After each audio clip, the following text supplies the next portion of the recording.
रात के सन्नाटे में जीप की हेडलाइट्स जंगल की पगडंडी को चीरते हुए आगे बढ़ रही थीं। पांचों दोस्त मीना, राहुल, निखिल, सारा और आदित्य एक एडवेंचर ट्रिप पर निकले थे। रास्ता भटक जाने के बाद उन्होंने खुद को एक सुनसान इलाके में पाया। अचानक हेडलाइट्स की रोशनी में एक विशाल पीपल का पेड़ सामने आ गया। उसकी घनी जमीन को छूती हुई जटाएं मानो रास्ते को रोक रही थीं। गांव वालों ने उन्हें इस पेड़ के बारे में चेतावनी दी थी। सालों पहले एक साधु की बेरहमी से मौत इसी पेड़ के नीचे हुई थी। तब से माना जाता है कि उसकी आत्मा पेड़ में कैद है और रात के समय भटकती रहती है। मीना, जो ग्रामीण इलाकों में पली बढ़ी थी, पेड़ के पास जाने से हिचकिचा रही थी। लेकिन राहुल, जो खुद को सबसे बहादुर समझता था, हंसने लगा। ये सब अंधविश्वास है। चलो जल्दी निकलने का रास्ता ढूंढते हैं।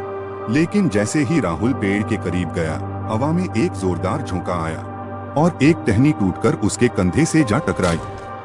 चीख निकल गई उसके मुंह से। उसका कंधा बुरी तरह लहूलुहान हो गया। डर का साया उनके ऊपर छा गया। अचानक पेड़ से एक भयानक सी हंसी गूंजी। हंसी मानो उनकी हड्डियों में रेंग रही थी।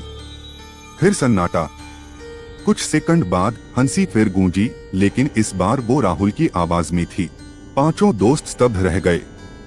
राहुल की आवाज पेड़ से ही आ रही थी, डर और वेदना से भरी हुई। उसने उन्हें बताया कि वो वही साधु है जिसकी आत्मा पेड़ में कैद है।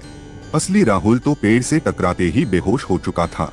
सारा, जो थोड़ी हिम्मत जुटा पाई, उसने पूछा, आपको शांति कैसे मिलेगी? पेड़ से राहुल की आवाज आई। मुझे मारने वाले को श्राप है कि वो मेरी ही तरह से मरेगा। तुम लोग अगर मेरा असली हत्यारा ढूंढकर उसे सजा दिलवा दो तो शायद मुझे मुक्ति मिल जाए। पांचों दोस्त सहमे हुए वहां से रात कटने का इंतजार करने लगे। सुबह होते ही वे गांव पहुंचे और ग्रामीणों को पूरी कहानी बताई।